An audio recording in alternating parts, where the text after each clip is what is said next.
Bismillahirrahmanirrahim. Assalamualaikum warahmatullahi wabarakatuh.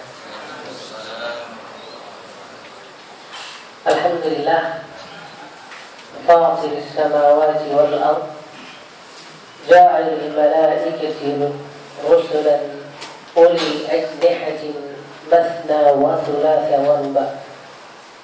Asyhadu an la ilaha illallah wahdahu la syarika lah wa asyhadu anna Muhammadan abduhu wa rasuluh. Amma ba'd. Bapak-bapak sekalian, jemaah salat zuhur yang dirahmati oleh Allah Subhanahu wa taala. Alhamdulillah, hari ini kita sudah masuk bagian kelima dari rangkaian hubungan malaikat dengan manusia. Hari ini kita masih melanjutkan setelah pada bulan yang lalu kita jelaskan bahwa salah satu peran malaikat adalah menguji manusia. Menguji seperti yang kita lihat pada bulan lalu itu, malaikat datang menemui orang-orang sakit, ada yang botak, ada yang kulitnya bermasalah, ada yang buta, dan hanya satu yang selamat ya, dari ketiga mereka yang diuji itu. Nah, saya katakan juga bahwa terkadang sering ada kebakaran pasar itu. Nah, selalu cerita orang menyatakan bahwa tiba-tiba tadi ada orang asing nanya-nanya begini, kok nggak lama setelah itu pasar kebakaran, walaupun juga kadang ada rekayasa di situ, karena katanya pasarnya udah mau dipindahkan oleh pemerintah, tapi pedagang nggak mau pindah. Ya banyaklah yang jelas. Malaikat ini datang dengan beragam tujuan. Sebaliknya, setan pun juga datang meneguhkan orang-orang kafir. Ya. Di surah Al-Anfal, Allah menjelaskan bagaimana iblis datang ketika perang Badar terjadi. Lalu dia tampil menyerupai seseorang dari kalangan orang kafir namanya Suraqah. Lalu dia menyatakan, inni jarul lakum. Kafir itu, iblis mengatakan, la ghaliba lakumul yawm. Hari ini tidak ada yang bakalan mampu mengalahkan kalian, wahai orang musyrik. Wa inni jarul lakum, dan saya adalah di belakangmu. Ya, bahasa Arab menyatakan jar, artinya tetanggamu, sampingmu. Kalau orang Indonesia bukan samping kalau mendukung, tapi di belakangmu. Wa inni jarul lakum. Falamma tara'atil jama'ah, tatkala dua kelompok besar antara kaum muslimin dan kaum kafirin berhadapan di Badar, ngancir iblis. Tatkala malaikat sudah pada datang, kata dia begini, inni ara ma la tarawun. Sekarang saya lepas tangan, inni bari'un minkum. Inni ara, sekarang saya melihat ma la tarawun, apa yang kalian tidak lihat, yaitu kehadiran para malaikat.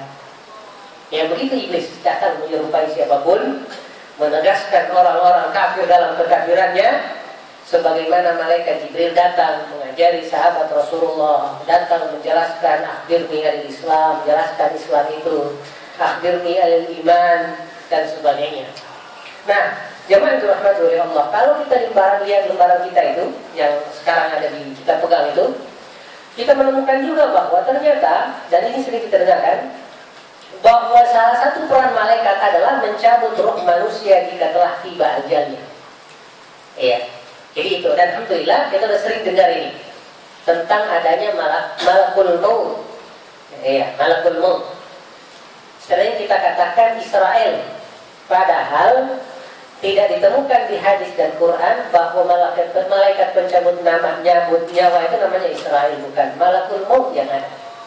Ya, di surah Qaf kalau nggak salah, qul yatawaffakum malakul maut, kalian diwafatkan oleh malakul maut alladzi wukila bikum, yang telah wukila, diserahkan kepada kalian untuk senantiasa menemani kalian. Iya. Nah, di sini di surah Al-An'am bisa kita baca di situ. Allah tegaskan di surah Al-An'am ayat 61, Allah tegaskan, wa huwal qahiru fawqa ibadi Dialah Allah Subhanahu wa Ta'ala yang memegang fauqa ibadihi, kekuasaan terhadap seluruh hambanya. Salah satu bentuk kekuasaan Allah adalah wa yursilu alaikum hafadha. Allah mengutus hafadha, para malaikat untuk melindungi kalangan manusia.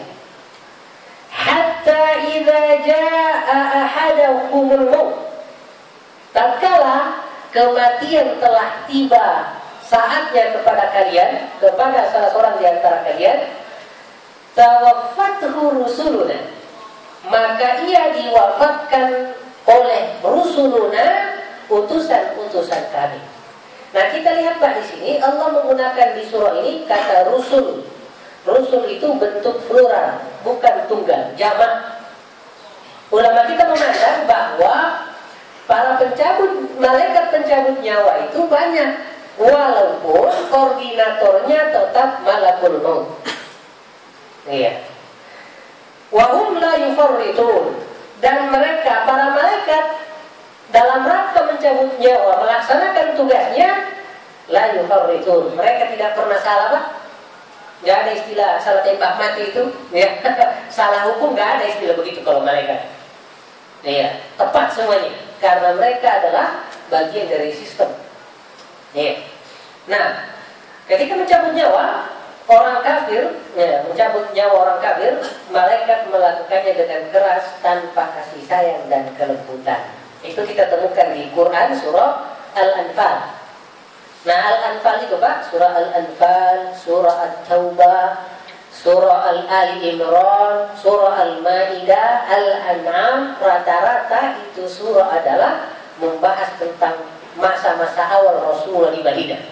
Itu adalah masa-masa di mana Rasulullah sedang menghadapi situasi tekanan, ya, dari orang musyrik Mekah. Yang dibicarakan di surah itu adalah rata-rata perang Badar dan perang Uhud. Jadi bapak-bapak sekalian, kalau mau melihat perang Uhud dan perang Badar, lihat surah Ali Imran, baca di situ, dan Al-Anfal di antaranya. Surah At-Taubah juga di antaranya. Nah, di sini karena terkait masalah takdir, bahwa meninggal itu adalah sudah ketetapan Allah.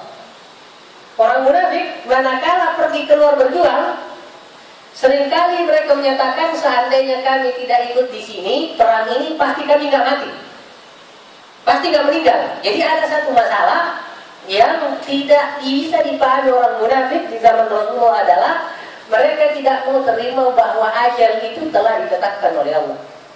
Sampai-sampai di surah Ali Imran Allah katakan, ya, seandainya kalian fi buyutikum, di rumah kalian, bahkan di tempat yang teraman di tempat kalian di dalam kerajaan, la barazal ladzina kutiba alaihimul qatlu ila madajihim. Orang yang Allah tetapkan meninggal di sini, pasti dia akan keluar menjemput kematiannya di tempat yang telah ditentukan. Tidak ada istilah. Iya, tidak ada istilah. Nah, mohon maaf, sekedar ngambil sebuah ibrah dari kasusnya Ustaz Uji kemarin itu. Orang kan kalau mau bilang malam-malam jam 1 itu ngapain keluyuran ya? Bahkan kekeh sesuai di berita itu. Mau keluar itu udah dilarang sama semua orang kan, keluarga dekatnya. Tetapi kenapa keluar? Seperti persis kata Allah, walaupun fi buyutikum, walaupun kalian di rumah kalian, ya, la barazal ladzina kutiba alaihimul qatlu, orang yang sudah ditetapkan meninggal di tempat tertentu, Allah akan memaksa dia keluar ke tempatnya itu. Nggak bisa tidak. Jadi kita hindari, tidak menghindarkan kematian tidak. Bahkan dicari matinya pun tidak berarti kita akan mati. Makanya Khalid bin Walid yang hampir hidupnya ada semua di perang sebagai panglima, apa kata dia? Kini, saat pas sakit sebelum meninggal itu, saya capek mencari syahid di medan jihad itu. Coba lihat, saya mau meninggal sekarang di atas pembaringan saya. Ngomongnya begitu Pak Khalid bin Walid. Dia nggak menantang mati, dia hanya bilang nih, saya ini hidup saya kalau mau diukur semuanya hampir di medan perang. Seharusnya paling dulu mati saya. Bahkan saya mencarinya, kepengen syahid di medan jihad. Tapi coba lihat ini. Saya sekarang menunggu kematian di atas tempat yang empuk, bukan di medan jihad. Bahkan ya Abu Bakar As-Siddiq menyatakan, kalau engkau mau hidup, cari kematian. Ada filosofinya Abu Bakar As-Siddiq begitu, Pak. Katanya kalau engkau mau hidup, silahkan berani menghadapi kematian. Kamu akan kokoh insya Allah. Bahkan kematian itu susah mencarimu. Jadi untuk meyakinkan kaum muslimin dengan perang. Makanya terkait dengan masalah itu, saya temukan di banyak syair-syair jahiliyah, orang Arab pun paham, Pak. Syair-syair jahiliyah itu selalu menyatakan, karena mereka zamannya adalah zaman perang. Jadi nggak kayak kita hari ini, zaman aman kan? Hanya kita nggak berani karena emang nggak pernah latihan perang, Pak. Kalau mereka dari kecil perang, Pak. Ya, kita tidak lupa bagaimana di Madinah itu suku Aus dan Khazraj kerjanya perang dulu kan? Gara-gara apa? Ras, suku, ada namanya Asobiyah. Asobiyah itu adalah orang apa? Rasis. Yang penting kalian menyentuh keluarga saya, menyentuh suku saya, itu sudah nggak mikir. Pokoknya yang penting kelompok kita ada yang nyentuh, perang jadinya. Nggak boleh nanya kenapa begitu, nggak nanya. Pokoknya teman kita kantem, ayo langsung aja ngantem, siapa yang ngantem. Tidak boleh nanya dulu. Nanti setelah perang baru nanya. Karena ras. Nah, akhirnya mereka hidup dalam kondisi begitu. Kata dia begini, kalian boleh mati, tetapi pedang tidak boleh ada di belakang sini. Kenapa? Kalian ya mati, at-ta'nu fi thugharil nuhuri, kata mereka, kalian mati kena an-nuhur. Pas di sini bagian sini akram, itu lebih bagus fil a'jazi, daripada kalian kena panah di belakang sini. Karena kapan Anda meninggal kena sabetan pedang di depan ataupun panah di depan, itu berarti Anda gak lari. Anda berani meninggal istimewa. Tetapi manakala sabetannya di belakang sini, panahnya di belakang sini, artinya Anda pengecut lagi mau melarikan diri kena. Itu filosofi mereka, Pak. Nah, Bapak sekalian, sekarang dalam kondisi perang kayak begitu, orang kafir dan orang munafik, Allah jelaskan bagaimana peran malaikat mencabut nyawa dan perbandingannya antara orang kafir dan orang mukmin. Sekarang kita lihat orang mukmin. Ya, coba kita baca sama-sama. Walau jara idh yatawaffal ladzina kafaru. 1, 2, 3.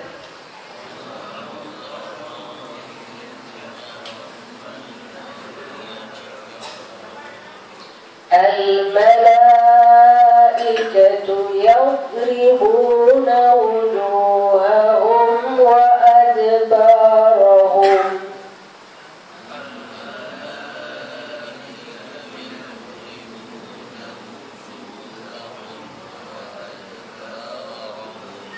Wa dhuqu 'adzabal hariq.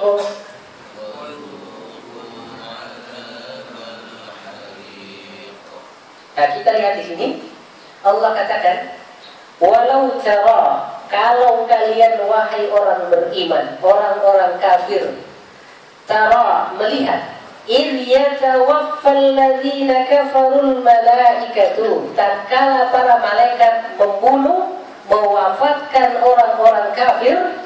Apa yang mereka lakukan para malaikat itu? Yadribuna wujuhahum, malaikat itu sampai menampar-nampar, memukul wajah mereka. Wa adbarahum, bokongnya dipukulin terus sampai keluar napasnya. Ya, nauzubillah, itu baru meninggal aja malaikat udah berperan menyiksa.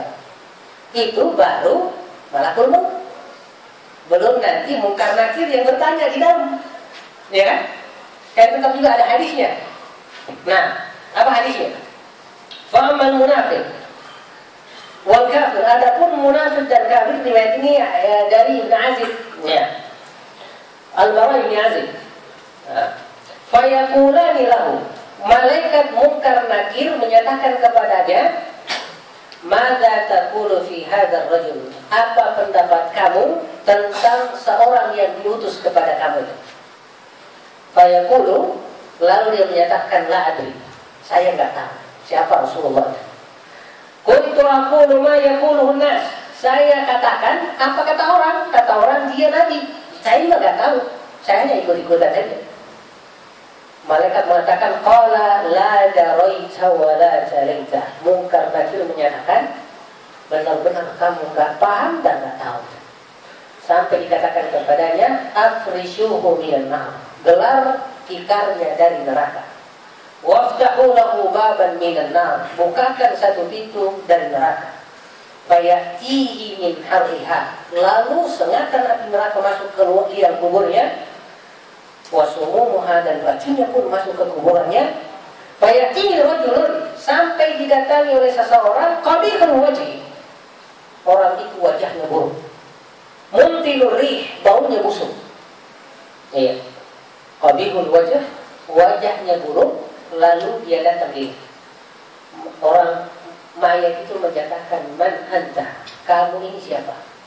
Fawajhukal wajhul ladzi la ya'ti bi khair. Wajahmu saja sudah menunjukkan kamu orang buruk. Faqala, lalu orang itu menyatakan, ana amalukal khabith, saya amal burukmu, rasakanlah siksaan dan perbuatan kamu sendiri. Lalu mayat itu yang kafir itu menyatakan, ya Rabb, la tuqimis sa'ah, ya Allah, jangan biarkan hari kiamat terjadi. Karena kenapa orang kafir menyatakan jangan biarkan hari kiamat terjadi? Di sini saja susah, apalagi ke sana tanpa susah. Alhamdulillah. Itu peran malaikat Munkar Nakir kalau udah keopor masuk ke kuburan. Ini belum meninggal, Pak, baru dicabut nyawanya. Malaikat pencabut nyawa sudah bareng-bareng mukulin dia supaya keluar nafas nyawanya. Jiwanya kenapa? Susah keluarnya, Pak. Jangankan kafir begitu, Pak. Yang pernah belajar ilmu nggak benar tuh, ilmu hikmah apakah ilmu apa itu, coba aja lihat, Pak. Berat meninggalnya, Pak. Ya. Bahkan tidak, beberapa orang datang ke kita minta diruqyah keluarganya karena lama banget tidak meninggal. Ya, saya bilang boleh, tapi kalian harus siap, dia akan meninggal cepat habis diruqyah. Kenapa katanya? Karena ini sekarang ditungguin sama jin. Semua amalan-amalannya yang nggak benar dulu itu bikin dia tersiksa. Kenapa tersiksa? Dia tersiksa karena tersiksa oleh khodamnya sendiri. Ya, nggak dibiarkan dulu pergi karena untuk dia tersiksa. Nauzubillah, itu salah satu jeleknya amalan-amalan yang sering kita pelajari itu, mau kebal, mau kaya cepet, semuanya jin. Nauzubillah, membuat berat hidupnya. Itu sebelum meninggal. Hidup juga berat karena selalu ada yang domplengin, selalu ada yang minta jatahnya, selalu nauzubillah. Alhamdulillah kita dalam Islam gratis, semua dikasih oleh Allah. Tinggal tulus beribadah saja. Malaikat yang datang, Pak, tidak harus ngasih proposal, satu paket semua. Satu paket, tidak harus ada kambing hitam, tidak harus ke gunung mana, nggak ada, Pak. Di masjid tempatnya, Pak. Normal di masjid, di kantor dunia dapat, akhirat dapat. Tidak harus jadi orang gila kayak dukun, tampilan kayak kesetanan, nggak perlu. Harus cakep-cakep, bersih, suci, ya itu semuanya. Tidak kelihatan sangar, ya gitu kan. Nih, alhamdulillah, orang kita ini seringkali tidak sabar. Mau mencari sesuatu tidak melalui sistemnya, padahal dunia ini membutuhkan sunnatullah. Alhamdulillah, alhamdulillah. Orang-orang yang serba makan mau cepat pas pun, ya, kaya mau pas, ya, akhirnya lari ke dukun. Akhirnya dukun juga mempermainkan mereka, alhamdulillah. Alasannya goib, padahal memasuki wilayah goib tidak boleh tanpa wahyu, karena wilayah itu luas sekali. Kalau nggak ada pegangan wahyu, kita bisa tersesat karena setan juga ada di sana, mereka juga ada di sana. Ini wilayah ini harus dibekini dengan wahyu. Kalau bukan wahyu, orang semua tersesat. Nah, dukun bermain di wilayah yang nggak ada jelas itu. Hanya setan yuhu ba'duhum li ba'din. Mereka saling kerjasama setan itu untuk menyesatkan paranormal, dukun-dukun yang siap ngasih sejasa yang alhamdulillah. Iya. Nah, itu satu kasus terkait bagaimana orang kafir menyiksa, malaikat menyiksa orang kafir untuk ketika mencabut nyawanya. Sekarang kita lihat Berbeda ketika malaikat mencabut nyawa orang beriman. Malaikat menghiburnya, membesarkan hatinya, mencabut rohnya dengan pelan penuh kelembutan. Itu kita temukan di surah An-Nahl. Surah An-Nahl, ya, surah ke-16 ayat 32. Kita lihat ini. Alladzina tatawaffahumul malaikatu thayyibin. Alladzina, orang-orang yatatawaffahumul malaikatu, yang dicabut nyawanya oleh malaikat, thayyibina, orang-orang itu orang baik. Yaqulun, malaikat ketika mencabut nyawanya, salamun alaikum, kalian aman, jangan takut mati. Malah inilah hari di mana engkau akan nyaman dan istirahat dari jeleknya dunia ini. Jadi hibur Pak begitu. Salamun alaikum. Nah, jadi pas ngelihat datang nggak panik Pak, nggak panik. Beda kalau orang kafir, orang nggak benar, pemimpin kekafiran, baru malaikatnya kelihatan datang, udah melihat bahwa ini pencabut nyawa, udah panik dia Pak. Udah gak nyaman hidupnya, belum lagi tidak ada modalnya Pak, na'udzubillah. Salamun alaikum, udkhulul jannah, kalian siap-siap masuk surga bima kuntum ta'malun, dari semua amal yang dulu pernah engkau kerjakan di dunia ini. Jadi Bapak sekalian, malaikat itu menemani kita dalam setiap kondisi. Ya, di 3 atau 4 bulan yang lalu kita sudah katakan, kita baru berupa mani saja ketemu sama zigot itu jadi zigot, berkembang di rahim, kan sudah ada wukil malaikat. Satu malaikat sudah ditugaskan untuk menjaga kita dari awal supaya jangan diserang oleh setan itu ya. Udah perut sampai melapor, ya Allah sekarang sudah menjadi nutfah, sudah mulai darah campur, sudah mulai ada dagingnya, mudghah ya Allah. Jika gitu melapor sama Allah. Ya, pas sampai ke umur berapa? 140 hari saat peniupan ruh, ya sudah dikatakan, ya Allah gimana ini? Ini ketetapannya apa? Bahagia enggak? Rezekinya gimana? Ajalnya gimana? Kan sudah begitu. Ya, setelah itu kita keluar, dibekingin lagi semuanya. Kemarin kita udah bahas hadisnya bagaimana ketika kita mau tidur, malaikat datang tutup dengan kebaikan. Ikhtim bi khair. Baca doa, kalau perlu wudu sebelum tidur, ya kan? Perbaiki adabnya. Besoknya kita bangun, malaikat mengingatkan, ibda bi khair, awali dengan yang baik. Baca doa bangun, ya, bangun qiyamul lail, bangun sholat witir dan ke masjid. Kalaupun tidak, bangun udah azan. Kayak gitu selalu ada yang gitu, Pak. Ya, bahkan kita mau berangkat kerja diingetin, jangan lupa baca doa keluar, bismillah tawakkaltu, baca doa di jalan. Allahumma ja'al amali hadzal yawm ya khair amalinya. Ya Allah, jadikanlah kerjaku hari ini yang terbaik, dan di tempat kerja minal amali ma tarda, kami bisa berbuat yang kau ridhoi. Udah kayak gitu, malaikat tak pernah lepas Pak. Ya, dia lepas ketika kita maksiat, itu aja masalahnya. Ya, bahkan sering melihat orang yang baik, orang teman dekatnya, lalu dia maksiat, ngotot mau bermaksiat, akhirnya dengan terpaksa dia lepas Pak. Bahkan sudah beramal saja, melakukan dosa saja, seperti kita jelaskan sebelumnya itu, malaikat pencatat munkar nakir masih nunggu 6 jam, tidak dicatat, nunggu tobat. Nunggu tobat. Kalau lewat 6 jam nggak tobat, kan dicatat malaikat atau dilapor yang lain. Tapi sebelum itu, sholat sunnah 2 rakaat, wudu, sholat tobat, aman, lepas langsung. Nah, luar biasa, alhamdulillah. Nah, dalam kasus meninggal kayak gini, nanti masih banyak insya Allah hadis-hadis terkait bagaimana malaikat ya mencabut nyawa orang mukmin, menghiburnya ketika mau meninggal, bahkan memudahkan dia mengucapkan la ilaha illallah, mengucapkan itu. Kita disuruh talqin itu, ucapkan la ilaha illallah, itu mengingatkan orang baik. Nah, bahkan tidak boleh kita memandang hanya sekilas bahwa dia orang baik meninggal mengucapkan la ilaha illallah. Karena pernah terjadi sebuah kasus, seorang imam, saya lupa namanya, tabi'in, ketika sakarat begitu, diingatkan sama teman-teman yang di sampingnya, Syekh, ucapkan la ilaha illallah. Kata dia, tidak, enggak, kayak gitu. Ternyata Syekh ini belum meninggal di waktu itu, tapi sekarat, tidak jadi meninggal. Pas kemudian sehat, ditanya, Syekh, kemarin pas kamu sekarat diingatkan mengucapkan la ilaha illallah, kenapa? Tapi kok kamu bilang tidak. Kata dia, Saya lagi susah begitu, saya didatangi iblis. Dia bilang, kamu katakan kafir. Saya bilang, ya tidak. Yang terdengar sama orang-orang mentalkin adalah tidak itu. Nganggap seolah-olah mengatakan, saya nggak mengucapkan la ilaha illallah. Padahal lagi digoda sama syaitan, mau meninggal, lagi digoda bahwa kamu kafir saja. Kata dia, tidak. Nah, orang yang talkin dengar tidak, dirain nggak mengatakan la ilaha illallah. Itu seperti itu, karena sakarat itu adalah pas di mana namanya sakarat itu adalah pas orang mabuk. Makanya sebut sakaratul maut itu. Saat orang panik, nggak bisa berbuat apa-apa, dalam kondisi begitu amal kita berperan, malaikat berperan dalam rangka membuat kita mampu melewati suasana berat itu dengan berakhir dengan kata-kata password yang benar, la ilaha illallah Muhammadur Rasulullah. Nah, sekarang selanjutnya, malaikat senantiasa mencari majelis ilmu dan meliputi para penuntut ilmu dengan sayap mereka. Nah, tempat-tempat kayak begini, insya Allah senantiasa didatangi malaikat kok. Ada absennya.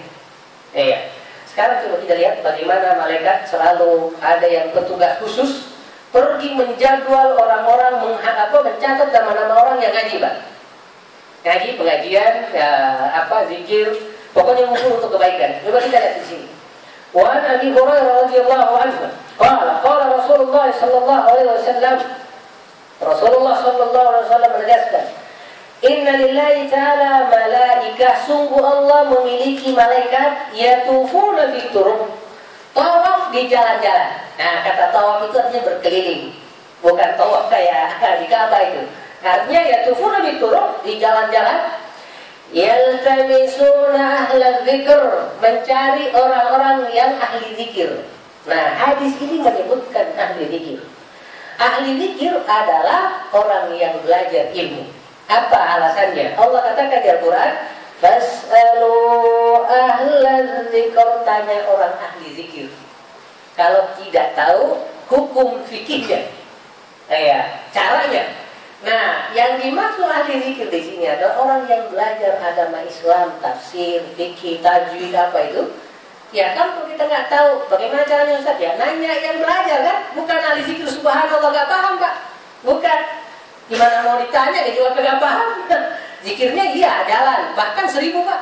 Malam Selasa la ilaha illallah 1000. Malam kedua itu pun sudah dipakai untuk nyari ilmu tadi. Lagi puasa muti Pak. Jadi menyelewengkan zikir demi untuk mendapatkan karomah katanya. Padahal karomah nggak bisa dikasih, nggak ada proposalnya karomah itu Pak. Nggak ada ketulusan, tidak harus ada proposalnya. Iya. Nah, فَإِذَا وَجَدُوا قَوْمًا يَذْكُرُونَ اللَّهَ, ketika mereka melihat ada sekumpulan orang yang sedang zikir di sini sekali lagi umum, zikir umum bukan sekadar zikir, tapi diantaranya adalah ngaji, diantaranya adalah belajar ilmu, diantaranya adalah diskusi keagamaan, diantaranya adalah ngurus masalah keagamaan, pertemuan, ngurus kemasjidan, ngurus masalah pembangunan, itu semua masuk kategori itu. Nah, karena mereka saling manggil. Tanado, ayo, halummu ila hajatikum. Ini kalian yang cari nih. Orang-orang pada kumpul di Lembang. Kalau ngumpul di luar ya, di jalanan besar itu, busway. Ayo, nih sini orang lagi ngumpul. Fayahfunahum biajnihatihim. Ketika udah ngumpul di sekitar kita, mereka kemudian menurunkan sayapnya, bagian dari penghargaan dan penghormatan. Ila sama'i dunya, sampai ke langit dunia. Fayas'aluhum rabbuhum, lalu Allah bertanya kepada para petugas ini, malaikat ini, wa huwa a'lam, padahal tanpa nanya Allah sudah tahu keadaannya. Kata Allah, ma yaqulu ibadi, apa itu lagi ngumpul, apa sih yang mereka kerjain?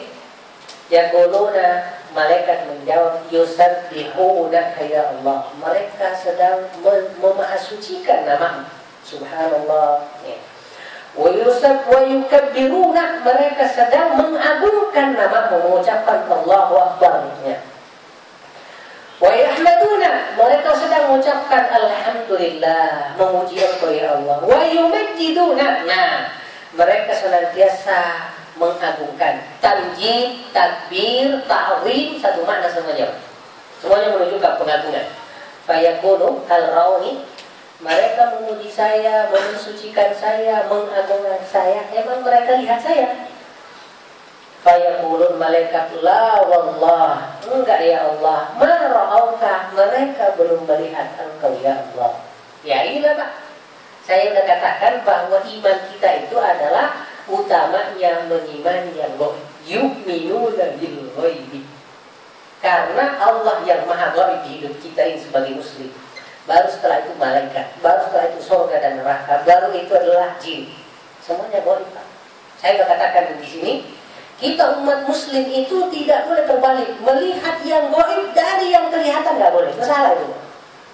Islam, konsep keimanannya itu adalah meletakkan yang gaib yang utama. Dari yang gaib itu kita melihat bumi ini Pak. Jangan salah.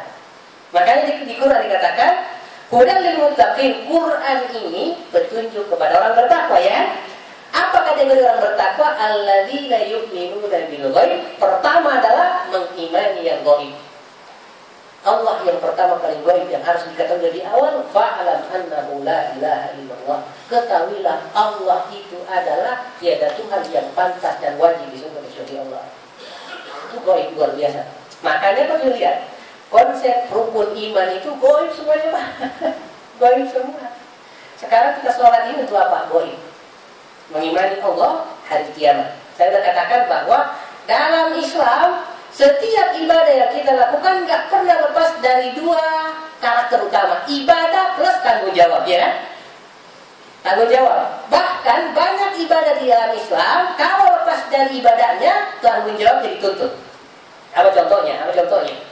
Masalah al-mutaffifin, orang-orang yang mengurangi timbangan, ya beli timbangannya cukup. Giliran jual, timbangannya kurang. Apa kata Allah?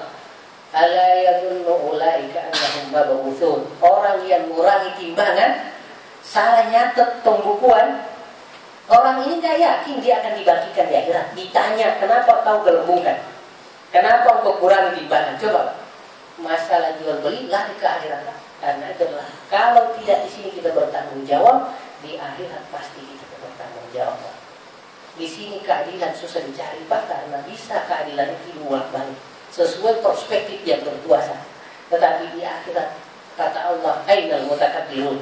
Mana orang-orang sombong yang memperlakukan orang lemah di dunia itu seolah-olah mereka adalah makhluk tidak punya harga. Ainal jabbarun. Mana semua orang-orang yang punya kekuasaan memperlakukan rakyatnya tidak benar. Nauzubillah. Tidak ada yang kemudian besar hanya Allah Subhanahu wa taala. Nah, kita lanjut di sini. Fayaqul, Allah katakan, kaifa law ra'uni, gimana seandainya kalau hambaku itu melihat saya? Qala, malaikat menyatakan, yaqulun law ra'auka kanu ashadda laka ibadah. Pasti ibadahnya akan lebih hebat. Lebih hebat. Makanya Pak, nanti di akhirat setelah manusia melihat Allah dan balik di surga, apa kata hadis itu Rasulullah, yulhamuna takbir wa tasbih kama yulhamuna nafas, kata Rasulullah. Di surga itu orang mengucapkan subhanallah, alhamdulillah, Allahu akbar kayak bernapas Pak. Jadi napasnya sebagaimana mereka nggak hidup tanpa napas, mereka seolah tidak bisa di surga tanpa mengucapkan subhanallah, alhamdulillah. Bahkan di surga itu ada waktu-waktu tempat mereka pada kemudian apa? Bernostalgia dulu. Apa nostalgianya? Saya ingat dulu waktu kita di Lembang hari Selasa ketemu pengajian. Ini juga Pak, karena semua mereka banggakan semua ibadah yang pernah mereka di dunia yang menyebabkan dia masuk surga. Tidak semua Pak. Saya ingat dulu waktu sama istri saya sepakat pergi pengajian. Itu dibanggakan sama Pak. Ketemu, ingat gak waktu itu kita? Ingat. Nah itu Pak, saling begitu itu membahagiakan mereka. Makanya di surga itu nanti luar biasa. Wa naza'na ma fi sudurin min ghillin ikhwana. Salah satu fase sebelum masuk surga itu adalah fase di mana semua orang-orang yang pernah hasad sama temannya yang lain dicabut dari Allah. Dicabut sehingga nggak ada perasaan la tabagud, tidak ada rasa iri di surga. Wala tadabur, nggak ada saling cuek, nggak ada Pak. Semuanya adalah enak. Karena semuanya gimana? Ketika ayat ini turunkan, wa naza'na ma fi sudurin min ghillin ikhwan, apa kata Khalid? Kayaknya ini ayat ini saya sama Umar bin Khattab. Karena Khalid sama Umar sama-sama preman dan sama-sama prajurit panglima, ya kan? Namanya sama-sama bos, suka kelas terkadang ada kebijakan. Gara-gara turun ayat itu, wah ini bisa jadi saya sama dia itu, karena kadang bertengkar masalah rapat itu. Siapa yang ditugaskan, siapa yang harus itu biasa. Ya. Bahkan Ibnu Taimiyah menyatakan hasad itu ada semua di kita karena apa? Tidak ada orang mau disaingi dari orang lain, tidak ada. Satu-satunya yang mau disaingi adalah diantaranya adalah istri selalu mencari saingan berat, suaminya selalu kepingin lebih dari dia. Itu satu. Yang kedua, bapak nggak ada yang bisa menyainginya, nggak ada yang mau disaingi, sampai istrinya kamu disaingi sama istri itu. Satu-satunya bapak yang yang diharapkan bapak menyaingi bahkan melebihinya adalah anaknya. Anak saja, sampai kalau perlu kita sekarang S1 dia S3 itu anak, tapi kalau istri nggak selalu Pak. Bahkan jangan-jangan saya nggak bisa imbangi kalau istri saya lebih dari saya. Nah ini hasad. Cuman kata beliau, hasad itu tidak menjadi bahasa tubuh bagi orang-orang yang beriman. Ada di hatinya, nggak keluar jadi sikap, nggak keluar jadi bahasa, nggak keluar jadi isyarat-isyarat menghina. Itu aja bedanya. Bahwa semua orang punya hasad pasti. Tetapi ada yang tidak mampu membendungnya, hanya terlihat sampai bikin status yang nggak benar. Padahal itu adalah bagian dari hasad yang tidak terlihat itu. Karena masalah, tadi persaingan. Kita lanjutkan lagi di sini. Wa asyaddu laka tamjidan, seandainya mereka melihat engkau ya Allah, pasti mereka akan makin memujimu. Wa aktsaru laka tasbihan, mereka makin bertasbih kepada Fayaqul, Allah menyatakan, famadza yas'alun, mereka itu minta apa sih kepada saya? Qala yaquluna yas'alunaka al-jannah, mereka minta surga engkau ya Allah. Qala wa hal rauha, emang mereka udah pernah lihat surga sampai nyari minta surga sama saya? Qala yaqulun, nah Allah menyatakan, malaikat menyatakan, la wallah, belum wallah ya Allah. Marauha, mereka belum pernah lihat surga, tapi percaya bahwa aku ada surganya. Nah, lalu nyanyi gini, fakaifa law rauha, gimana kalau mereka melihat surga? Qala yaqulun, malaikat menyatakan, law annahum rauha, jika seandainya mereka melihat surga, kanu asyadda 'alaiha hirsan, pasti mereka lebih semangat lagi mau masuk surga. Wa asyadda laha talaban, pasti habis-habisan ibadah untuk bisa masuk surga. Wa adaw fiha rabbah, makin hebat harapannya masuk surga. Rabbah, hirf itu sama Pak. Sekarang saya kasih hadis lain, ada di tentang surga, ada di Riyadhus Shalihin. Gini, lamma khalaqallahu jannah, setelah Allah ciptakan surga, kata Allah, Jibril cek surga. Hanya Jibril masuk surga, lihat semua emas, perak. Kata dia begini, balik ke Allah, ya ditanya sama Allah, kaifa ra'aita al-jannah, gimana surga? Kata dia, ya Allah, nggak ada yang pernah dengar surga begitu nikmatnya, pasti semuanya akan masuk. Lalu Allah liputi surga itu dengan syahwat. Nah, fathu syahwat. Lalu kata Allah, Jibril balik lagi Jibril.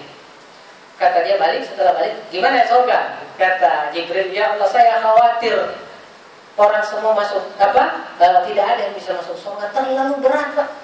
Syahwat diliputi sama syahwat.